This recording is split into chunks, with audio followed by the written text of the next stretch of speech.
السلام علیکم، بات کریں بھائی. وعلیکم السلام. ٹھیک ہے، بہت مہربانی بھائی. کون بات کر رہے ہیں؟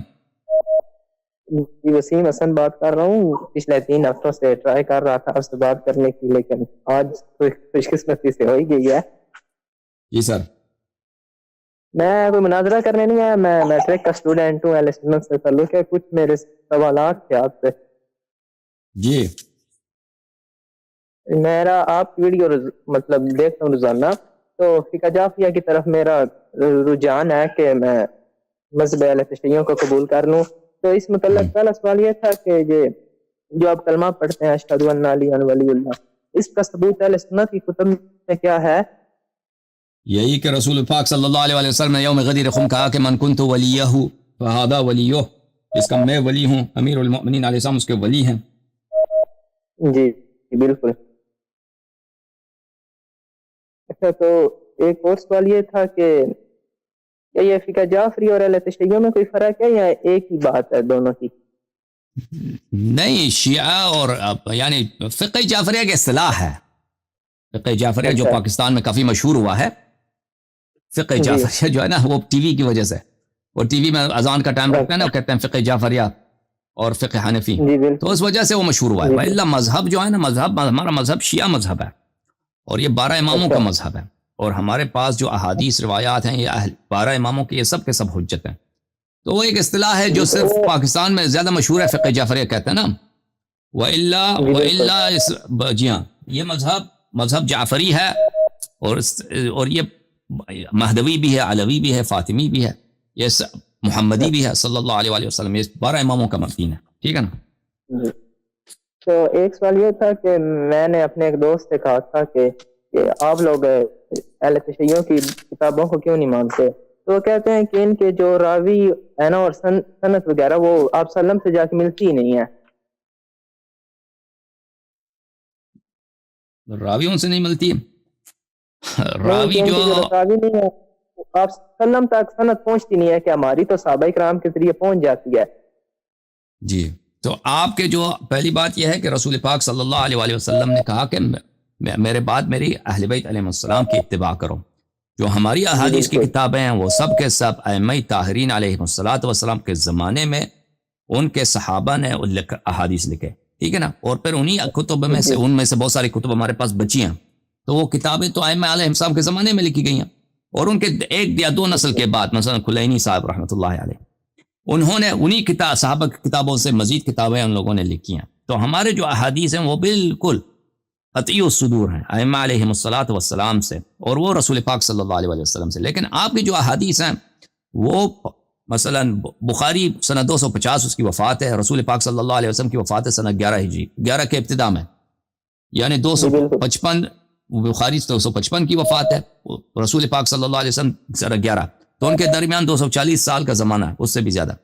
مسلم کے اور رسول پاک صلی اللہ علیہ وسلم کے درمیان 245 سال کا فاصلہ ہے. تو اس میں 6 واسطے، 7 واسطے، 8 واسطے آ جاتے ہیں. ٹھیک ہے نا.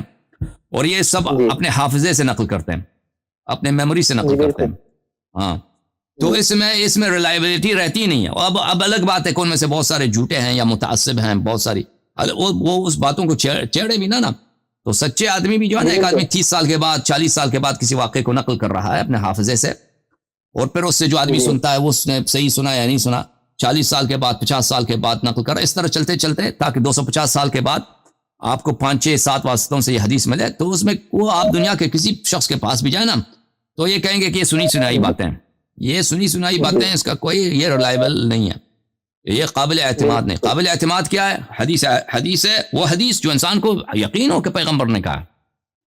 اس طرح کی سنی باتیں کہ اس نے فلانے نے فلانے سے سنا، فلانے نے فلانے سے سنا، فلانے نے فلانے سے سنا، اس میں وہ نہیں ہوتی. پھر آپ کے جو بڑے بڑے حفاظ تھے یہ سب خلفاء کے درباری تھے، اور وہ دربار والوں کے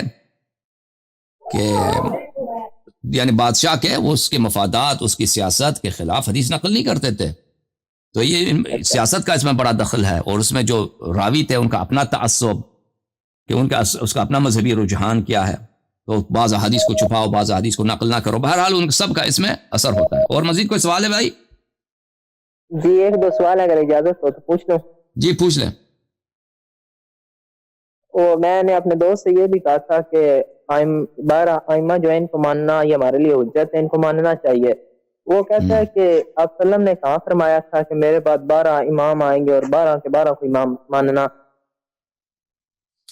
دیکھیں حدیث ثقلین تو ثابت ہے نا, حدیث غدیر تو ثابت ہے. آپ حدیث غدیر سے یہ تو ثابت ہے. حدیث غدیر مان لینا, امیر المؤمنین علیہ السلام کی بات جب مانیں گے اور تو کہ یہ امام یہ ہے, ابو بکر عمر کی امامت نہیں ہے, یہ تو ثابت ہے. جب یہ ثابت ہوگا, حدیث ثقلین جب مانیں گے, پنجتن پاک کا ثابت ہو جائے گا, امام حسن امام حسین علیہ السلام کی امامت ثابت ہو جائے گی. جب یہ مان لیا تو اس کے بعد ان کے پاس جب جائیں گے نا, امام علی علیہ السلام, امیر المؤمنین علیہ السلام, امام حسن امام حسین صلوات اللہ علیہما, ان کی روایت بہت زیادہ ہیں اور شیعہ کتب بری پڑی ہیں ان روایات ان حدیث سے جن میں رسول پاک صلی اللہ علیہ وسلم نے فرمایا کہ میرے بعد 12 امام ہوں گے, ان کی آپ نے اتباع کرنی ہے. ٹھیک ہے, یہ بہت زیادہ ہے. ہاں, تو مخالفین کے کتب میں آپ بخاری کھولیں یا مسلم کھولیں, ان کے کتب میں نہیں ہے کہ 12 اماموں کے نام بتائیں آپ کو کہ یہ 12 امام کون ہیں. ٹھیک ہے, لیکن وہ کیونکہ وہ متعصب لوگ تھے, کیونکہ وہ پاگل تھوڑی تھے. ابھی آپ کسی مسجد میں جائیں نا, کسی مسجد میں جائیں, کسی مسجد کے مولوی کے پاس, وہ کبھی آپ کو نہیں بتائے گا کہ شیعہ حق پر ہے, وہ کبھی نہیں بتائے گا, وہ آپ کو ادھر ادھر کی سنائے گا.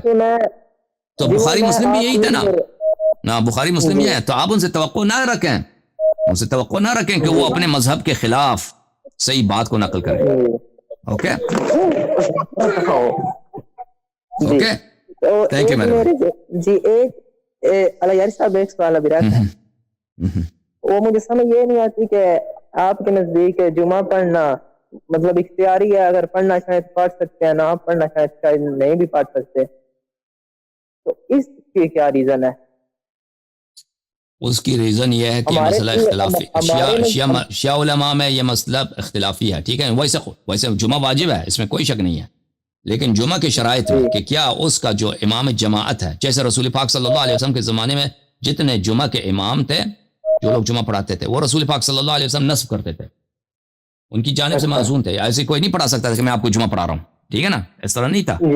جس علاقے میں بھی جمعہ ہوتا تھا, اس علاقے میں رسول پاک صلی اللہ علیہ وسلم کے وکیل ہوتے تھے, نمائندے ہوتے تھے, وہی پڑھاتے تھے. اب امیر المؤمنین علیہ السلام کے زمانے میں یہی تھا کہ ہر ایک نہیں تھا کہ جو بھی شخص اٹھے میں نماز پڑھا رہا ہوں جمعہ. تو جمعہ پڑھنا واجب ہے, لیکن اس کی امام جماعت کے متعلق یہاں پہ اختلاف ہے کہ کیا اس کی امام جماعت کو ضروری ہے کہ وہ امام معصوم کی جانب سے منسوب ہو. اگر امام معصوم کی جانب سے منسوب ہے تو بلا شک بلا ریب وہ پڑھنا واجب ہے, اس کے پیچھے آپشنل نہیں ہے, پڑھنا واجب ہے. اگر یہ منسوب نہیں ہے تو پھر اس میں یہ اشکال ہے کہ کیسے پڑھ سکتے ہیں اس کے پیچھے. ٹھیک ہے نا. جی ایران عراق میں چلے اہل سنت تو سارے ہی پڑھتے ہیں, ایران عراق میں بھی غالباً پاکستان میں کچھ اہل تشیع پڑھتے ہیں, تو کیا وہ امام کی وہ تو سیاست والے ہیں نا, مولوی تو کبھی اپنے وہ نہیں چھوڑے گا نا, وہ مولوی وہ سیاست والے ہیں, وہ سیاست کی وجہ سے بھی پڑھتے ہیں کیونکہ ان کو ضرورت ہوتی ہے ایک پلیٹ فارم کی کہ لوگ جمعہ کے دن جمع ہو جائیں, تو اس میں ان کو پرواہ نہیں ہوتی ہے. ہمارے جو مولوی ہیں, جو سیاست والے مولوی, ان کو پرواہ نہیں ہے کہ حدیث میں کیا لکھا ہے. وہ یہ دیکھتے ہیں کہ بھئی وہ ایران کہ ان کی مفادات کس بات میں ہے. تو اس طرح نہیں ہے کہ سب مولوی, سب عالم دین. ایک آخری سوال یہ ہے کہ انجینئر مرزا صاحب کہتے ہیں کہ تمام فرقوں کے پیچھے نماز پڑھنی چاہیے, جس کے بارے میں آپ کی کیا رائے ہے, کیا ایک دوسرے کے پیچھے نماز پڑھ سکتے ہیں؟ نہیں, صرف اس شخص کے پیچھے آپ نماز پڑھ سکتے ہیں. ہمارے مذہب میں روایت میں ہے کہ آپ اس کی دیانت پہ اطمینان رکھتے ہیں. عدالت بھی شرط نہیں ہے, دیانت پہ اطمینان رکھنا کہ اس کا عقیدہ صحیح ہونا چاہیے, اس کا تقوی ہونا چاہیے.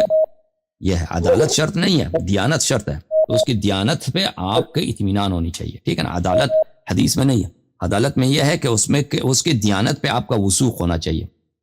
اور جو شخص پر ائمہ طاہرین علیہ السلام نے یہ بھی فرمایا کہ مخالفین کے پیچھے نماز نہیں ہوتی. ٹھیک ہے نا. جو اب جو ایک شخص ہمارے احادیث میں بہت ہے کہ جو شخص امامت کو نہیں مانتا وہ اس کا ایمان ہی نہیں ہے, اس کا دین ہی نہیں ہے.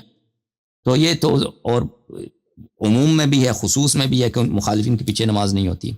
اور پھر انسان ان کی ایک شخص کا عقیدہ ہی باطل ہے تو اس کی دیانت پہ کیا وثوق ہوگی. ٹھیک ہے نا.